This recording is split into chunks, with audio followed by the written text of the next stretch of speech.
Hey kids, this is Aaron from the podcast that wouldn't die, and Kevin and I use Zencastr. You think you're better than us, that you're using something else? You're wrong.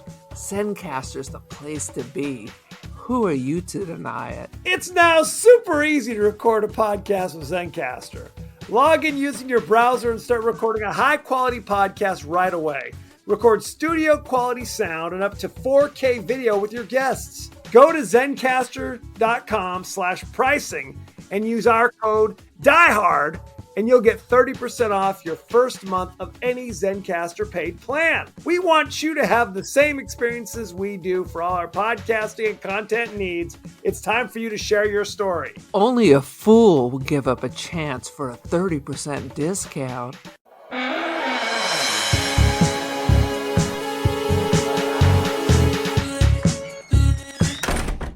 By the middle of the 21st century, organ failure had become a worldwide epidemic.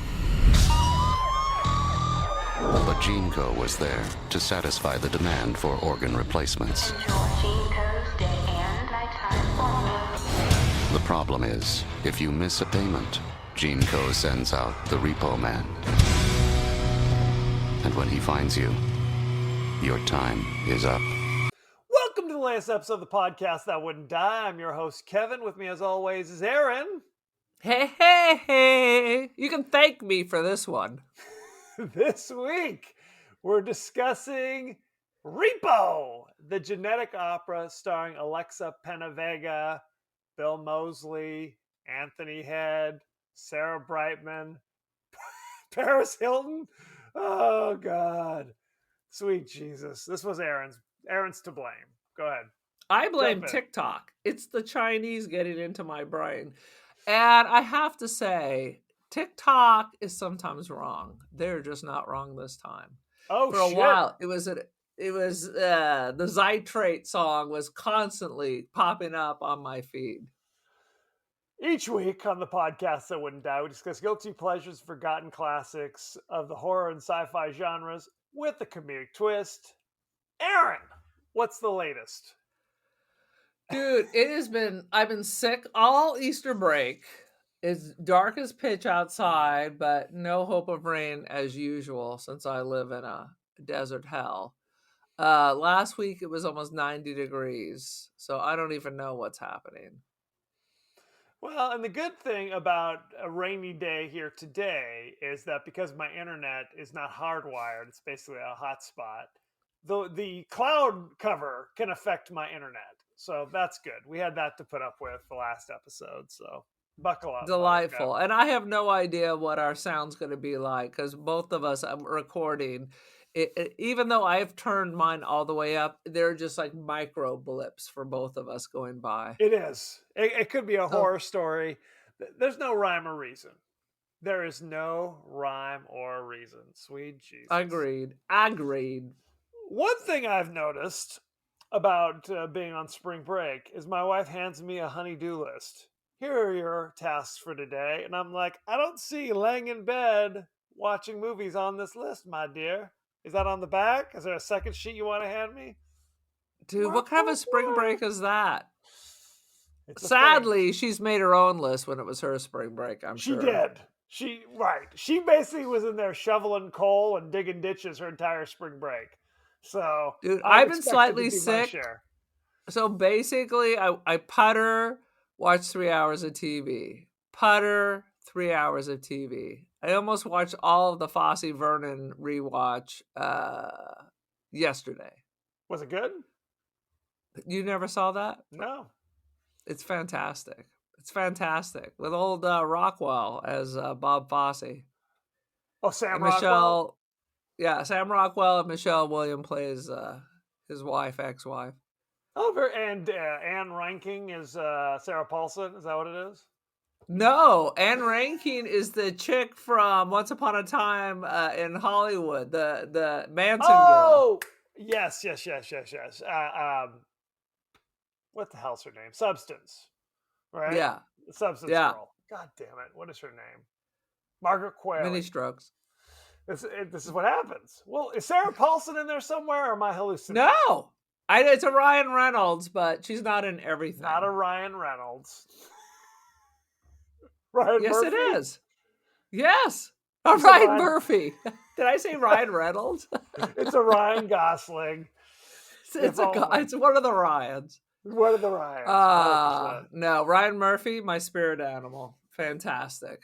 You do enjoy him. That's why I asked, because Sarah Paulson's always in the Ryan Murphy movies or TV shows. Agreed. Agreed. I think he's taken his eye off the wheel because the last American Horror Stories really have not been the epics they used to be, and I think they barely advertise them. I definitely preferred it when he had his eye on the wheel, which I don't know what that means. Is that does one typically put their eye on the wheel? Eye on the ball, hand on the wheel. It's a combination. He needs both. He needs eye and hand. Sweet Jesus. Give us your 30-second synopsis of Repo, the genetic opera. In this dystopian future, people need parts, and apparently there's no health insurance, so you need to borrow to get parts. Also, you just want to upgrade, you need to borrow. And if you default, the repo man comes and pulls out your parts. So that's not so great. So in this crazy world, there are all these various interesting little characters. There's a girl who supposedly can't leave her room because she has some blood disease. But as a 17-year-old, as one does, as we learned in Reefer Madness, they will rebel against their parents, tell them they hate them, and then run off to hide out with freaks. And everything goes bad after that. Now, and it's a musical. And it's a rock opera, is what they will tell you. It's meant to be like Tommy or something, is what they were going for. You had never seen this before. Never seen it, never heard of it. Shocking. But all the little gothlings on TikTok sure as hell have heard. That's why I'm surprised your daughter is unaware. No, well, it's possible, and this happens sometimes on TikTok and all these things, where it's like a song will pop up and there's no explanation where the song is from or what the meaning is or the background. So it's possible they've heard your crazy Zydrate song. It's possible they have not. Who's to say? I had seen like the poster, when you're flipping like you do. What movie do I want to watch? I've seen the poster from time to time, but I'd never felt the desire to click on it and see what it's all about. So, I click on. I often find songs. I'm like, ooh, what's that song? And then I'll drop it into my Spotify list. I find a comedy where you hate the jokes is the bottom of the list, but a close second is a musical where you hate the songs. I call that Stephen Sondheim. Oh no! How could you? How could you, Aaron? No, It's like, look, I was a drama major in college, so I hung out with drama people, and at that time, the big musical was Rent, and I've talked about this before, and people were like, "Oh, Rent, Rent, Rent." When I finally saw it, I was like, "Hate all these songs." I was bored and wandered off. Seasons of Love is a great song. But like Little Mermaid, you can't frickin' stretch 3 good songs across 2 hours. And perhaps hate is an overstatement. I just didn't care about the songs. You know what I mean? It was just kind of like in one ear, out the other. It's like when you go see Cats and they play any other song other than Memories. Right? If any other song, I just get up and wander around. Cats come out tonight. The Jellicle moon is shining bright. Speaking of cats, one of our cast members starred in Cats on Broadway and the West End. Woohoo! Oh, that's what you took me a minute there. Yes, for some reason, Sarah Brightman, who is Christine Daae in The Phantom of the Opera, like, in my mind, the Christine Daae in the musical, because you could say it's junk food, but The Phantom of the Opera is nothing but bangers. It's nothing but bangers from Jump Street all the way through. I love practically every song in Phantom of the Opera. Never seen it. I can't even wrap my mind around this. You've seen Cats 400 times and you've never seen the Phantom of the Opera? I saw Cats in Los Angeles. I refuse to see the weird anime CGI, the tails coming out of your ass version that they released to the general public. Right. They made it worse somehow. They made it worse somehow. My cat story was it's intermission, and I turned to the person next to me and I said, I don't know what the hell's going on.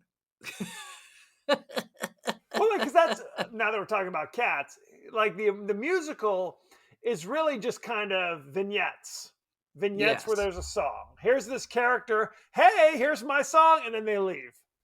Right, basically. Right. The movie they Mungo, tried Jerry, to make. and Rumple Teaser were a notorious couple of cats. It's Right. in my brain.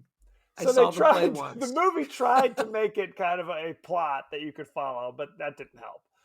Phantom of the Opera It's is much based better. on a book. There's all these poems about It's a collection the of cats. poems, not a book, which is I'm different.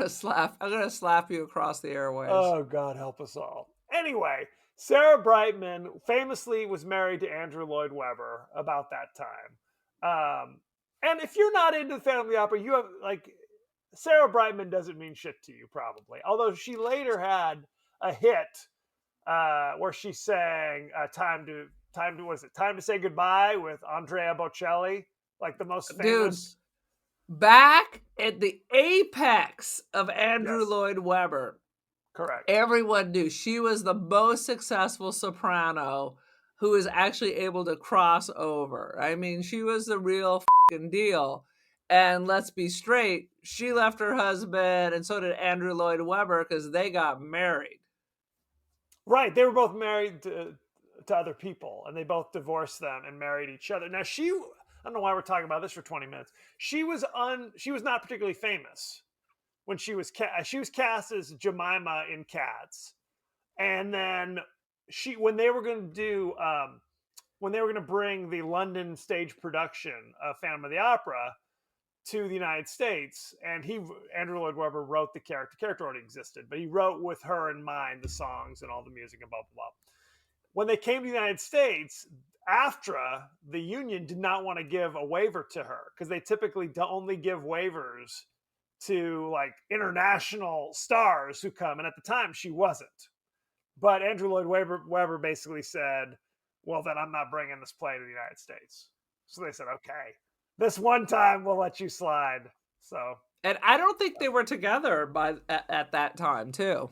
they got together over the course of Cats, so that by the Yeah. time I it think became they were Phantom of the already Opera, divorced by the time Phantom rolled around. I think you mean from each other they were divorced. Yeah. I don't know. They got divorced in like '92 or something. So I don't. I mean, I Oh, don't. I man. need Well, to then look and that see don't what's sound right. That don't sound right. But that's neither here nor there. She's in this movie for some goddamn reason, rubbing elbows with Paris Hilton. Anyway, that's neither. I gotta tell you, I Please. did get a lot of Andrew Lloyd Webber vibes from this film. So I don't know if he threw in 2 cents, but in an opera or operetta, there's really not talking. So there's a lot of like kind of singing that moves the story along. Right, singing your That dialogue. contribution seemed very Andrew Lloyd Webber. It brought me total flashes of Jesus Christ Superstar. It's annoying. It's annoying. Again, if I like the songs, I'm in. If you're just going to sing everything you say, then it's going to be annoying to me. I'm like, Okay. I'm telling you some Andrew Lloyd Webber. If we want to discuss operettas, let's talk about Les Miserables, which drove me fucking crazy. love Les Miserables. There are Boom! so many good songs. I would have Yes. preferred if it was not an operetta. Fair. Anywho, I mean, Russell Crowe and oh no, and Wolverine talk singing. I mean, that fucking drove me crazy. there was a joke on SNL about Russell Crowe singing in this movie. And it says, "If you like the sound of a gorilla stepping on your nuts, then this is a movie for you." Anyway, that's not it. Ah, Poor Russell Crowe. Anywho, we love Russell Crowe. I don't know if we like the We want singing. Padre Russell Crowe back. Papa Crowe. Papa Crow, no question. Why don't we jump right into the highlights of Repo, the genetic opera? Hit it, Aaron. What you got? Dude, I am so shocked that you didn't like this because it seemed very like Sin City graphic novel-y, that I thought for sure you would like it. Uh, the character that stole the show is the writer creator, the guy who plays the grave digger. I'm like, he has an amazing effing voice and a range, and yet has really done nothing except his own stuff. Right. There were Shocking. Two guys were the primary, creative forces behind this. The writer director, but one of the writers was also the narrator type, kind of Che Guevara and Evita, who just pop up every now and again and be like, here's what's going on for a second. I'm going to now mambo out of the scene. Don't worry about me. To let you know what's happening. His performance was good. Sarah Brightman is obviously unimpeachable. Some of the other Beautiful singers, voice, lovely character. Yeah. some of the other singers, on the other hand, we might be having a different conversation. Go ahead. The only singing flaw is Paul Sorvino. He wants to do a little opera, but other times he sounds like shit, and he looks like shit. He's just And doing I his like Paul Paul Sorvino thing. He's just doing his thing. No. The thing about it, as always, is if you're going to have everybody sing, you can't have one of the singers be Sarah Brightman and one of the singers be Paris Hilton and have them like sing together. That's insane. You can't. You got to have them all be kind of a similar level of singing ability. You can't just bounce it off the walls. You know what I'm saying? Well, and quite frankly, she was still better than Paul Sorvino. Her singing, nobody's singing was like, well, I don't want to say that. Generally, the singing was fine. No, the singing was out of this world. What are you talking about? The girl who played the teenager, she was belting it out. Anthony Head sounded fantastic. I didn't know he sang. I love how you're like an Anthony Head stan. Did you watch Buffy the Vampire Slayer? Is that what this? I did watch Buffy. What I else wasn't hardcore, but I watched it from time to time. Because you got pissed off that I didn't like lead with him. What else do you know him from, by the way? Dude, I looked this up. I think I found something else, but for sure it's mostly Buffy the Vampire Slayer. Okay, so now we're going to take a minute while you look it up. Yes, you can talk while I look him up. Sweet Jesus. Let me say this. So it takes place in the future, like the near post-apocalyptic despotic future. And it's basically like, for some reason... He was in Ted Lasso. I thought you loved that. Oh, he was in Ted Lasso. He is, what's her name? Hannah Waddingham's ex-husband. Like, she won the team in the divorce, basically. He was just kind of a dick. He didn't sing much. I will tell you, he's really done nothing. He's really done nothing. He was in Little Britain, which I saw a couple episodes of. He was, remember the series Merlin? No, of course you wouldn't, because it's from 2008. And he was Uther Pendragon, and I watched that. I'm like, honestly. So he was a cameo in the Merlin series. He was King Arthur's father. No, that was a recurring character, I think. How is King Arthur's father the reoccurring character of Merlin? He was in Ghost Rider, Spirit of Vengeance. I didn't see He was in The Iron Lady. I did not see that one either. Perhaps I should. Is that Helen Mirren? I think that's the Helen Mirren. Yeah, but not much. No. But he was singing his ass off. I thought he was. No, he sounded good. He sounded good. So in this future, they talked about, for some reason, people just started dropping dead. There's no explanation why people are dropping dead. So now people need new replacement organs. He was in Bridgerton. Okay, don't remember him in Bridgerton. Lord Sheffield. There you So go. Paul Sorvino, I'm just going to keep talking about the plot. Paul Sorvino makes a company called Gene Co. where you can literally buy the organs you need to live on layaway. Essentially, I guess you rent them, you make payments on them, and if you're late Yeah. on your payments, then they send the repo man to literally just rip your heart out in an alley, which doesn't seem very sanitary, if I'm being honest. Sarah Brightman pops her own eyeballs out and flings That's them like, to the audience. so there's now this in that setting. There's a teenage girl who has some sort of illness they talk about, and in her youth, like when she was born, her father had to choose to save her life or her mother's life, and he saved her life. But now he's overprotective. And the grand reveal is that her father is also the repo man who works for Gene Co. Although why he does, it's unclear. None of this is particularly clear. And maybe you can help out. His wife had an illness, and he got Right. something from Gene Co. that he thought would help, and instead it was like poison. It essentially killed the girl or killed the mother, which is why put him, the repo man, in this position that he had to choose between them, essentially. And that was because of revenge, because the mother was originally engaged to Paul Sorvino, but she left Paul Sorvino for Anthony Head. So I was it trying to seemed, find some secret Andrew Lloyd Webber connection. let's not do that. You need to interact with me, Aaron, for God's sakes. Go. So, and then later in the show, it's revealed that the daughter really wasn't sick at all.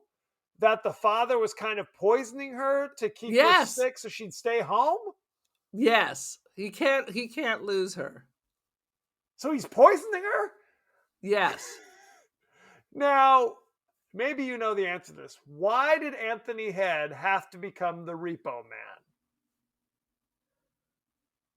He's angry at society. I'm not sure why he had to.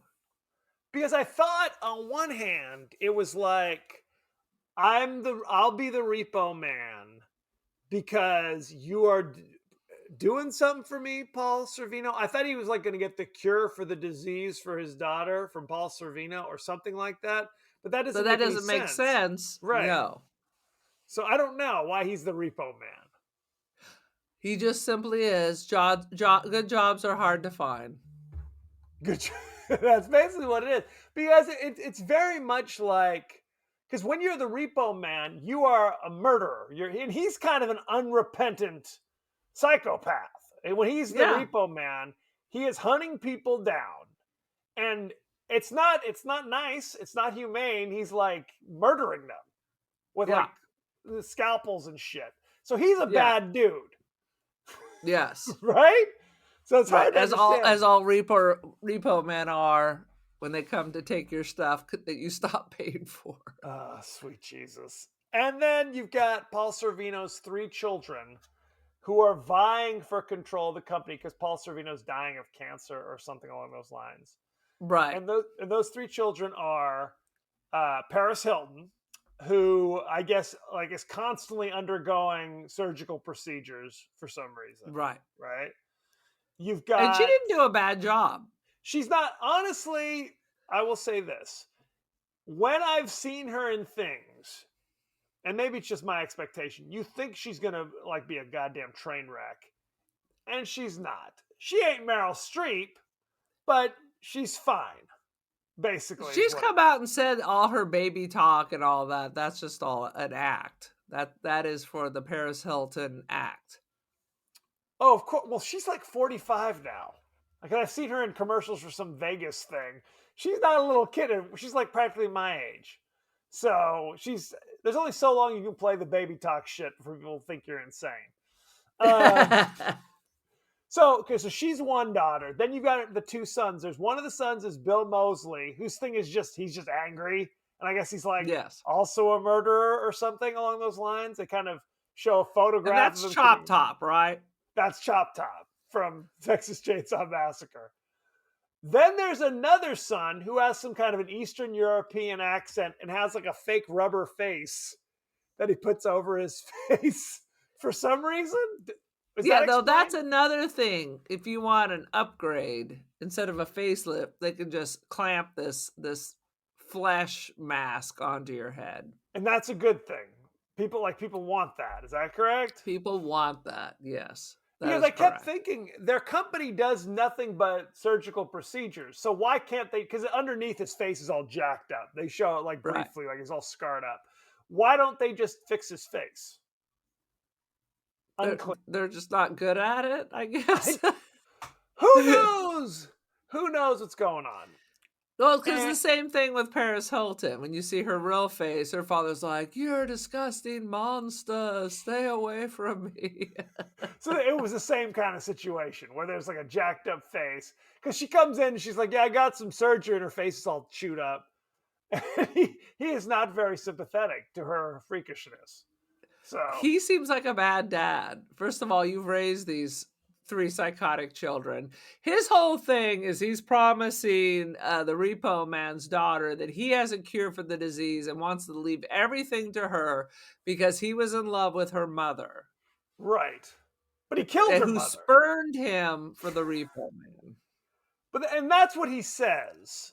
But none of this makes a whole lot of sense. So because he murdered her mother because he was mad that she spurned him, but now he wants to give his company Wait a minute. to How did he murder her mom? because I he thought it gave. was. Go ahead. Oh, I thought it was the dad's experimentation. He was trying. Basically, he was trying to figure out a way to cure her from whatever illness she had, but Right. somehow Paul Sorvino slipped some poison in there, and so that when she Oh, drank whatever the thing that was supposed to help her, it actually killed her, right, right. and that was on purpose. Um, but and this is the timeline all doesn't make a whole lot of sense. So he was Paul Sorvino's kids are not the dead mother. They aren't her kids. No. That's from a previous relationship heretofore never mentioned. Is that what that is? Apparently so, because as we know, the daughter is 17 years old based on the song. Maybe she's lying, but clearly Maybe he she's was in a lying. previous relationship. Correct. So he wants to give the company to the Anthony Head's daughter because he was in love with her mother. But there's also Blind Mag, who was the blind best friend of the mother. I And honestly thought we were going to find out the blind Mag is really her mother, but we did not. but We we did did not. not. She was just a friend of the family who was blind, who had a beautiful voice. And they gave her crazy like robot eyes or some shit.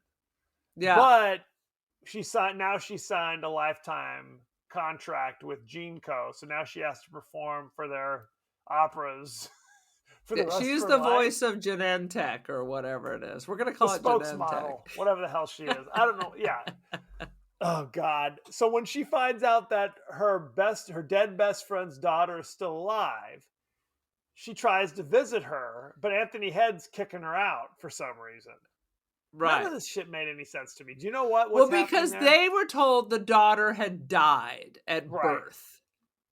So he's trying to keep Paul Sorvino from knowing what's really going on. But why? Because if he killed mom, maybe he's But he going to come doesn't and know kill the that Paul kid. Sorvino killed the mom. He thinks that's But why he's that's so why he's guilty. keeping her in. If he's bebopping at the future 7-Eleven and he has an appropriately aged daughter, they're going to put two and two together. So now why does Gene Co now want to kill Blind Mag? She left. She was She quitting. ran off.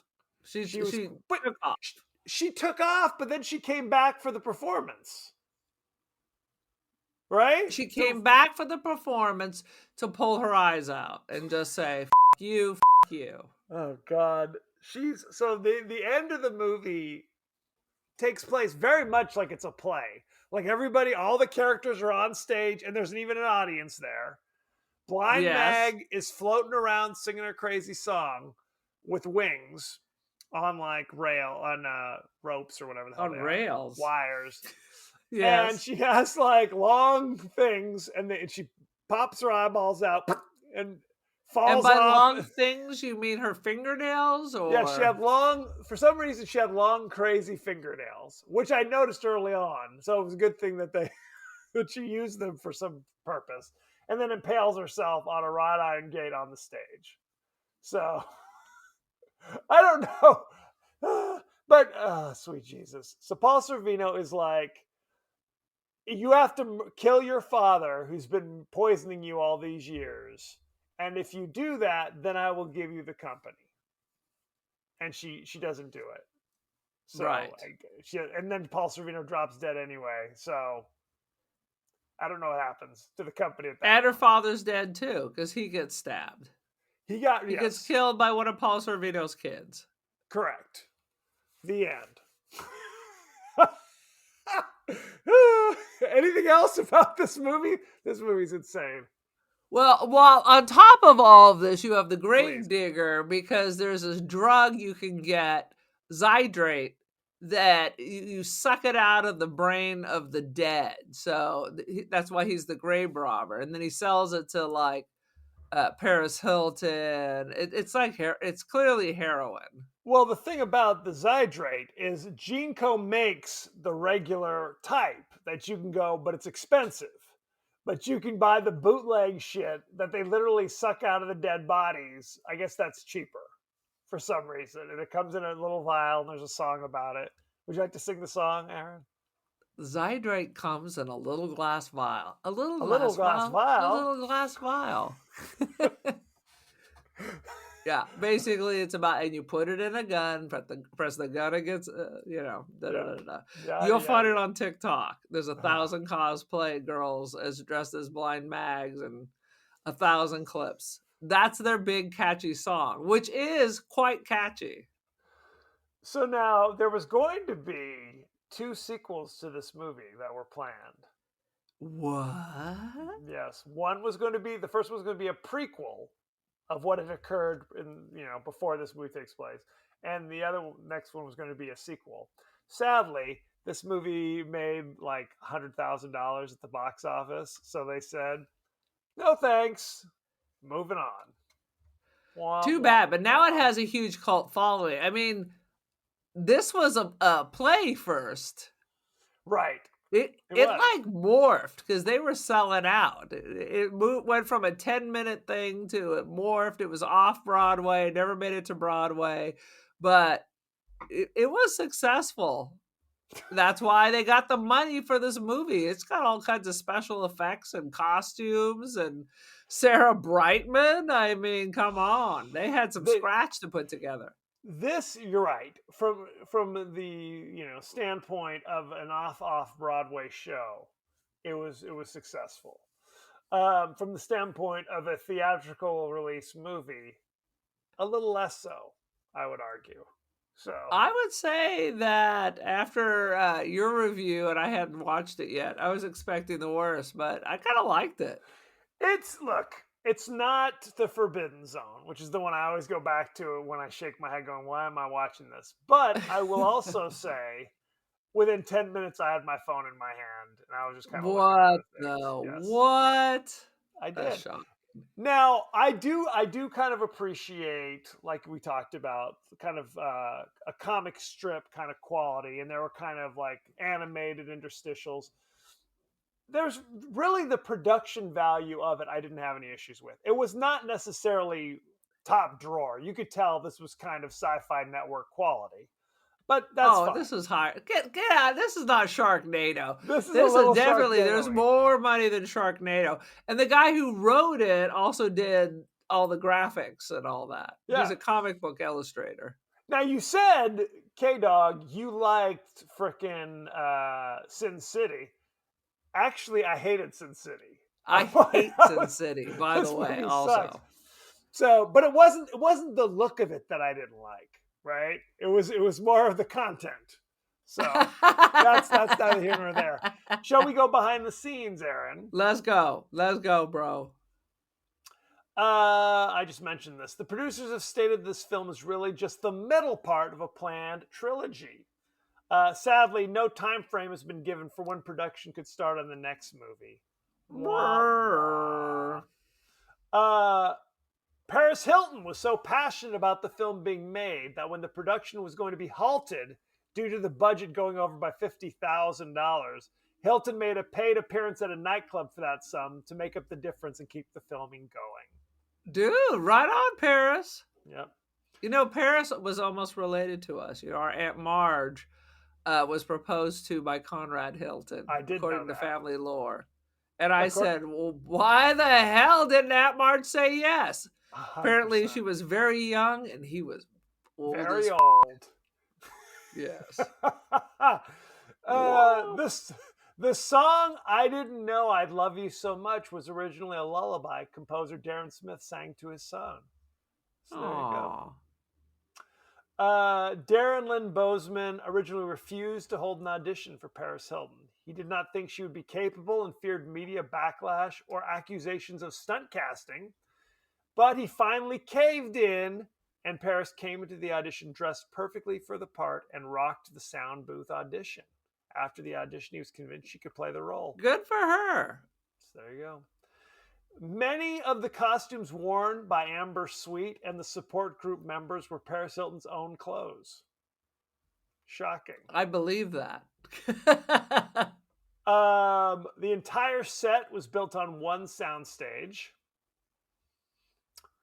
And Anthony Stewart Head was chosen for the role as Nathan Wallace after the director had heard him sing in the Buffy the Vampire Slayer 6th season episode 7, which was titled Once More with Feeling. So he heard and was... Oh, look at this. Anthony Stewart Head has several other singing credits to his name, as well as... he even replaced his brother Murray Head. Oh, in Lord! this musical. What? His Yes. brother was Murray Head? I didn't even think about that. I didn't think about that either. One night in Bangkok and the world's your oyster. Yes, we're very old. Yeah, I think he also played Judas in Jesus Christ Superstar, if I'm remembering correctly. Dude, Murray I'm Head. telling you, Jesus Christ Superstar, some of the singing totally reminded me of that. So even though Lloyd Webber was not involved, there was liberties taken because I was getting Absolutely. some Pharisee vibes. The band members of the Genetic Opera are wearing masks because originally the film only was allowed to have 20 extras. So they had to keep reusing them. And this is Sarah Brightman's first film appearance. So there you go. She was great. She was great. rocking it. She's always great. Let's talk about the cast and crew, shall we? Let's go. Paul Sorvino played Roddy Largo. Oh, good Lord. You know him from The Rocketeer in 1991. Never saw that. Repo, the Genetic Opera in 2008. He was Paul Cicero in Goodfellas Boom. in 1990. That's the one. That's the flavor. That's one of those movies. If it's on, I just let it play. I love Goodfellas. He played Henry Kissinger in 1995's Nixon. I think There I you saw go. that too. And he's the father of Mira Sorvino, Academy Award winner. and blacklisted by fucking Weinstein. what's his name? Yeah. Weinstein. Anthony Head played Nathan, the Repo Man. You know him from 122 episodes of Buffy the Vampire Slayer playing Rupert Giles. You know him, don't you? Hey, And Buffy was huge, dude. Buffy was huge. I'm the only person who preferred the original movie to the TV series, but what do I know? Nobody liked the original movie. No. He That's not a played real Nathan. thing. He played Nathan in Repo the Genetic Opera. In 2005, he was in Imagine Me and You. And he was Benedict in Ghost Rider Spirit of Vengeance, the Nicolas Cage sequel to the original Ghost Rider movie. See? He's real. Alexa Penavega played Shiloh Wallace. Yes. You know her for Spy Kids 2, Islands of Lost Dreams, Spy Kids 3, Game Over. And in My kids 2011 love Spy Kids. That's when Roberto Rodriguez was making children's films. She was also in From Prada to Nada in 2011. Missed There you it. go. Let's see. Sarah Brightman. How about From Nada to Nada? Sarah Brightman played Blind Mag. You know her from Repo, the Genetic Opera. She was in the soundtrack for Ronin, Time to Say Goodbye. She was in the soundtrack for Wanted in 2008, Time to Say Goodbye. And First Night in 2010. I'm unfamiliar. First Night, that's the King Arthur one. Not this Wasn't one. that with This is Night. This is NIGHT. So it's a different night.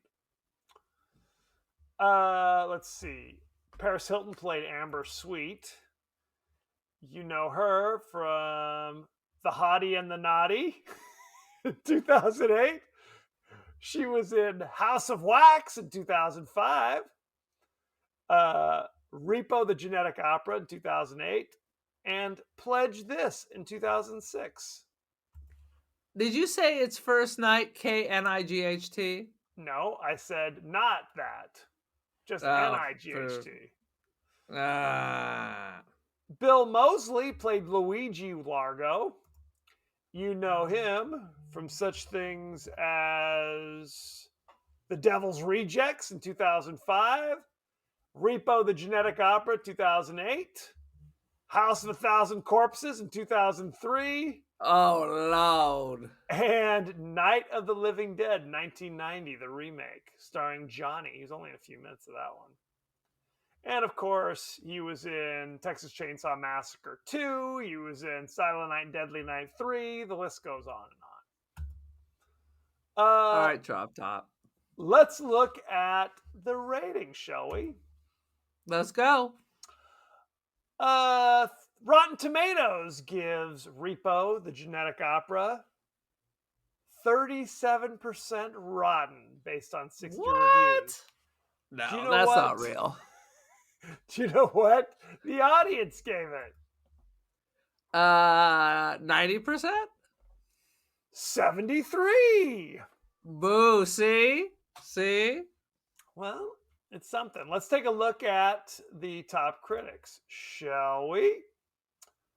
Peter Travers of Rolling Stone says, talented actors are involved, and I will spare them by not citing their names. 0.5 out of 4. Lord. That's hateful. That's hate inside yourself. That's pretty rough, Peter. If I'm being honest, yes. That was probably a little Peter. excessive. Settle down. Amy Nicholson from IE Weekly says, bad good in the way the Rocky Horror Picture Show must have seemed to nuns, except without the shock, musicality, or meatloaf. How it must have seemed to nuns? That's what she said. Oh, God. Sweet Jesus. Okay, well, let's okay, Nick Shager of Lessons of Darkness says, rips off heavy metal and horror aesthetics to absolutely dismal effect. D+. Good grief. And finally, let's talk to our house critic, AI Rex Reed. This is what he had to say. Repo, the Genetic Opera, is what happens when Hot Topic stages Sweeney Todd on a Red Bull bender and nobody has the heart or talent to say no. Boom. AI Rex Reed, he doesn't mess around. So there you go. What is your rating, Aaron? Dude, I bought into it. I was down with it. I mean, of all the horror musicals we have watched, this is by far the best most recent. by a long slide. I'm sorry, are you saying that Rockula is better than this? No, I would not say Rockula is better than this. Sweet Rockula. Oh, let's go right Lord. to Rockula. Why don't we? Well, Jesus. Because we did the Phantom of the Scott Baio musical, but that was not for our podcast. That's not a horror musical either. No. Bugsy Malone. And it's still, this is better than that too. I think in cult horror musicals, we got Rocky Horror Picture Show, and then we got Repo, the Genetic Opera, right underneath. Okay. And then it just stops there. There is nothing below There is that. nothing else to discuss. What is There's your nothing rating? else to discuss. So my rating is with one critique. We needed more of the Gravedigger. We need him to have a more solid role in this. Like, we needed him to be the love interest who saves the day. There is no love interest in this, is there? No, that's a problem. And also his voice is fucking amazing, and we needed more of him. But saying that, I am going to give this a solid 3.75 out of 5 points. Applaud, applaud, applaud. Excellent work. The Zydrate comes in a little glass vial. It's going to get in A your little head, glass man. vial. Little glass vial. Whenever I think of these songs, I think of Labyrinth, where they're like, "What babe? The babe with the power. What power? The power of voodoo." Anyway, that's I've neither here never nor seen The Labyrinth. there. I saw it years and years ago. It's what if David Bowie met Jim Henson's puppets? That's what you get. I mean, I'm pro Bowie. I do see that Willow is streaming too. I remember Well, having to buy an old bootleg copy of it to be able to see it. it's dynamite. Anyway, that being said, look, production values are fine, performances are fine. Some are definitely better than others. My biggest complaint is I could not hum a tune of one of these songs. Honestly, even your crazy The vial. Zydrate comes in a little glass vial. Well, there's one. There's one. And like I said, it's not horrible, but I was honestly I was kind of bored through a lot of it. Um, How it dare is.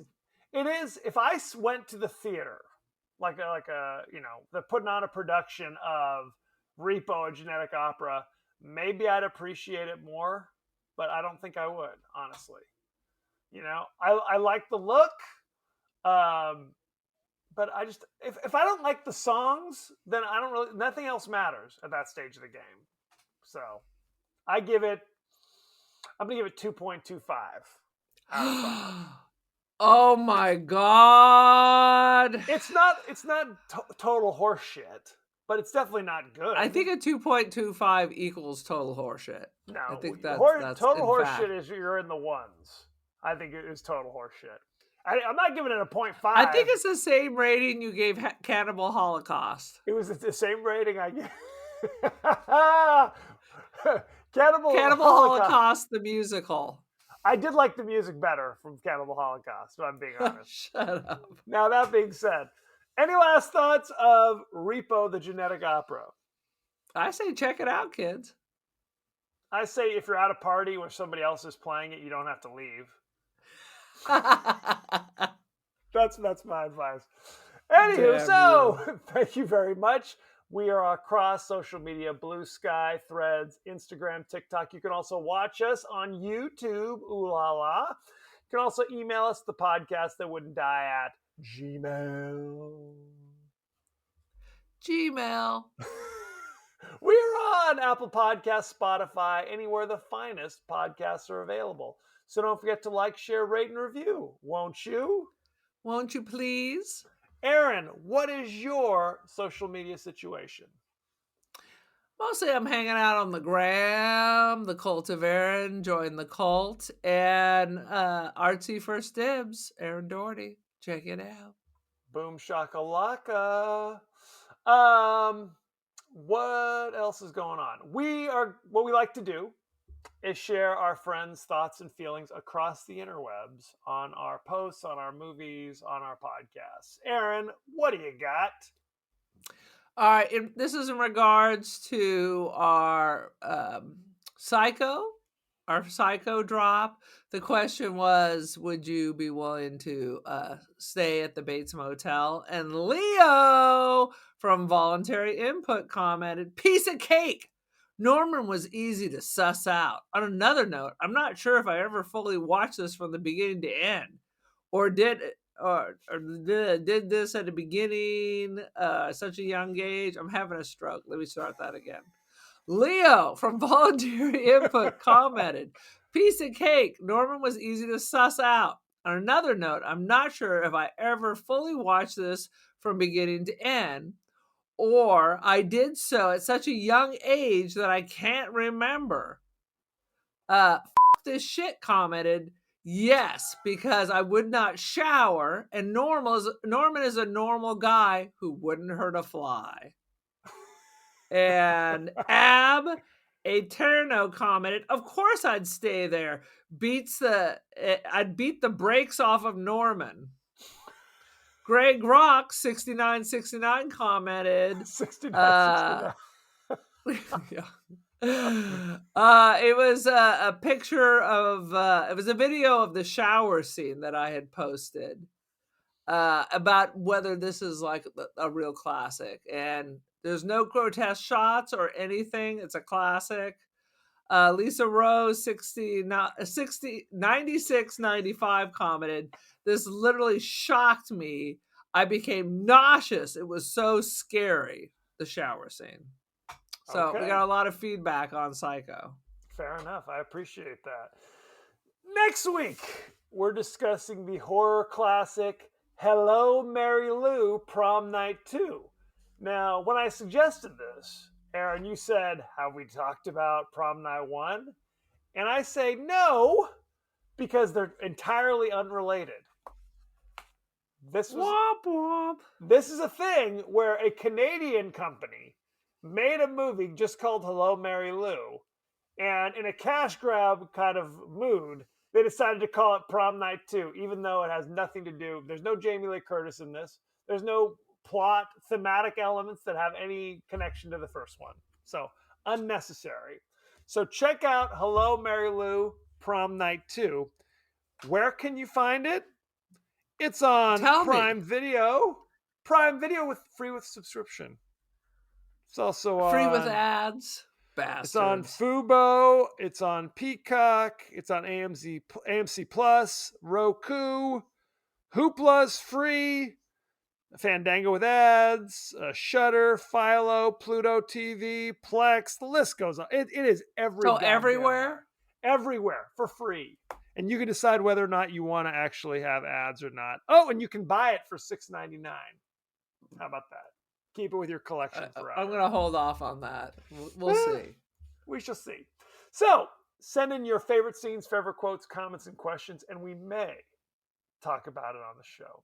So, thank you very much, and be well. Be well, children.